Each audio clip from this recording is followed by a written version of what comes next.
This was just one of those episodes, man. It wasn't bad, but I just really struggled to get invested throughout the entire show. Like, yeah, it wasn't bad. Some of the stuff were really entertaining. I thought there were a few funny skits, but it was just so difficult to actually sit down and enjoy the show. Most of the matches felt unimportant, or I just wasn't interested in it. And then even the segments, man, there was very little from the show that I was like, yeah, I really enjoyed it. So let's talk about it and you can make up your mind. But yeah, let's start with the opening of the show. It was Trick Williams, the TNA World Champion, coming out talking about his upcoming match against Moose. He mocked Moose, called him a bobblehead or something like that. I like that. And then Moose came out. Trick kept dissing him in his face. Moose grabbed the mic. He was about to say something. He just didn't and then knocked the mic in Trick's face. He was about to hit Trick with a move, but Trick rolled out of the ring, and that was the end of this. I kinda liked this version of Moose, just quick to the point, just wanting to beat Trick Williams up. I didn't like that we didn't get any other involvement or mentions of them throughout the show. This was all of it, but for the segment that it was fun, nice and quick. I liked it. I would have really liked some more build though, cause Moose is the face of the franchise, trying to save the TNA franchise. But this was all we got. Like, we have one more week of build to next week, and I believe it's the night before the pay-per-view that the episode of TNA is, so there's really not a lot of time to get people truly excited, and I feel like this feud still has another level to go to, so I don't know if we can achieve that, but I really do hope so because I'm very excited for the match. I just want to see a good story behind it too. We go backstage for a quick interview where Gia Miller is supposed to interview Joe Henry, but she gives a quick challenge, or just quick warning to Tessa Blanchard, saying that if Tessa ever touches her again, she will kick Tessa's ass. Now, I don't know much about Gia Miller. I don't know if she's been a wrestler before or not, but it feels like we're building a feud here, and it might happen at Bound for Glory. Now, if she can wrestle, good for her. I think this is an amazing storyline. If not, then I feel like this is a very weird situation to be stuck in if we're not gonna have a match with this. Unless there's some major debut they're keeping secret who's gonna face Tessa on behalf of her, that could work, but I really doubt it. I don't know if any major free agents out there could actually make a splash like that. But then again, you know, any addition to the Knockouts division is good at this point. Santana and Sami Callihan are backstage just talking when Eric Young comes up with the Northern Army, and they mock Santana, saying he's the TNA's savior, quote unquote, but he failed, and they mocked Sami Callihan because he should retire because he's fat. I mean, they're just menaces at this point. Santana tries to attack back at them, but Sami Callihan tells him, no, just go away, I'll handle this, and they walk off. I think this was a fun little segment, nothing much to it. We're probably gonna have a match between Sami Callihan and Santana versus the Northern Army next week, leading up to their match at Emergent, which could be fun. I don't see this leading to anything major, just a quick little build to Santana and Sami, since it's not really a feud that has much, you know, meat to the bone. Then we also have Steve Maclin and Jake Something for the International Championship. You guys know how I feel about this feud. I have absolutely no interest in it. I don't really care. So when the match ended in double count out, man, I was like, oh god damn, just end it. I don't want to see this. So I don't have much to say. The match ended in double count out. Frankie Kazarian was on commentary for whatever reason. Don't care about any of this. I mean, it's gonna happen at Emergence. We're gonna have a no count out, no disqualification match.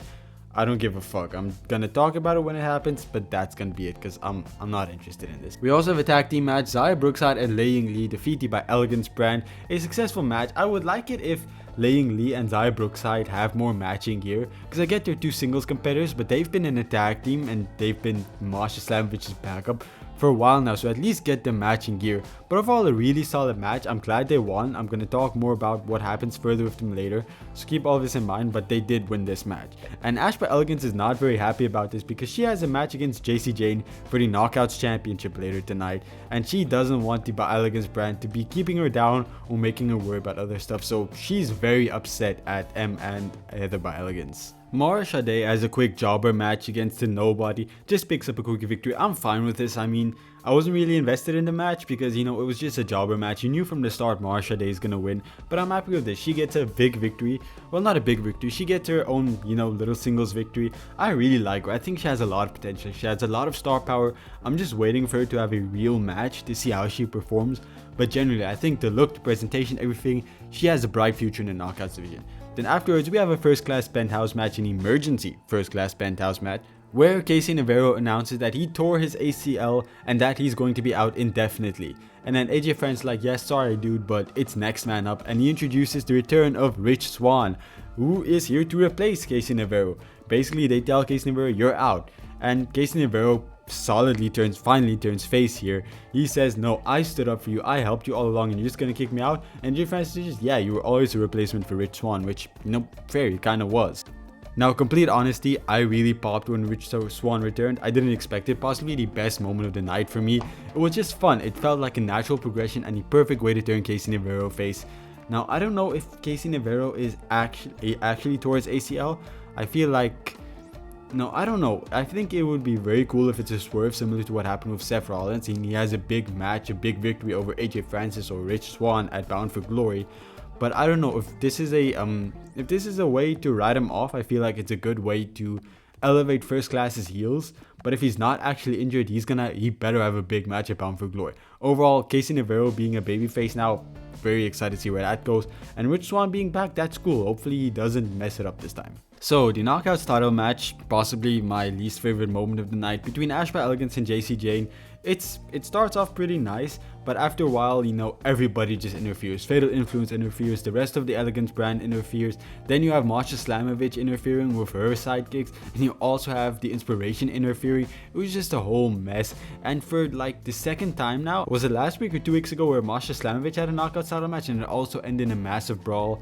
I just don't enjoy this, man. I want to see some Knockouts action. I want to see the Knockouts championship being defended. It isn't for me. Now, what we do get the announcement is that we're going to have a 4-way tag team championship match at Emergence, which is going to be Fatal Influence. It's going to be the Elegance brand. It's going to be the Inspiration, and it's going to be Lang Lee and Zaya Brookside. So it should be a solid match. I think it's going to be good. But what's going to happen with the Knockouts championship? Probably some form of match between Masha Slamovich, Ash by Elegance, and JC Jane. But man, I'm not feeling the Knockouts championship right now. Like, we need something different. It feels too messy, too nothing. We also have Santino coming out, making the announcement for Slammiversary, a bunch of matches that we've already talked about throughout the show. And then we also have the announcement that Nick Nemeth will be facing the Hometown Man. Now, you know, I like the Hometown Man, I like Nick Nemeth, but goddamn, this feels like a big step down for Nick Nemeth to be facing the Hometown Man at a pay-per-view. But hey, Hometown Man is over, so like, I can't complain, and they have built this feud up fairly nicely, so I think it could be pretty good. Not gonna complain about it. Then in the main event, the most shocking result of the night is Mustafa Ali defeating Joe Henry. Again, I talked about on my NXT video, the fall of Joe Henry needs to be studied because damn, he's falling. But hey, they made him look very strong tonight. He almost won, even though the entirety of the Order 4 and that big guy all interfered. So it wasn't like he lost clean or had a big loss. Like, he actually almost overcame the odds. So it wasn't a burial or anything. But I'm happy Mustafa Ali picked up the victory.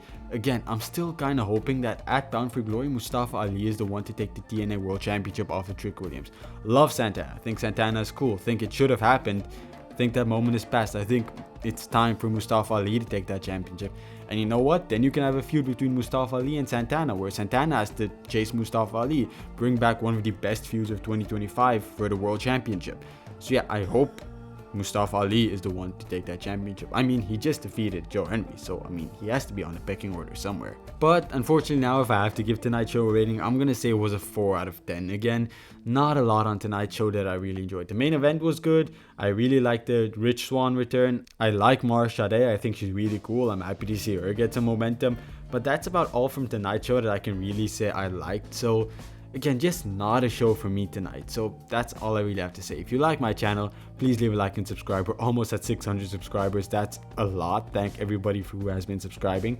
So yeah, leave a like, subscribe. I cover NXT and TNA weekly, including all of their pay-per-views. So I hope to see you again soon. Goodbye, everyone. Okay, bye.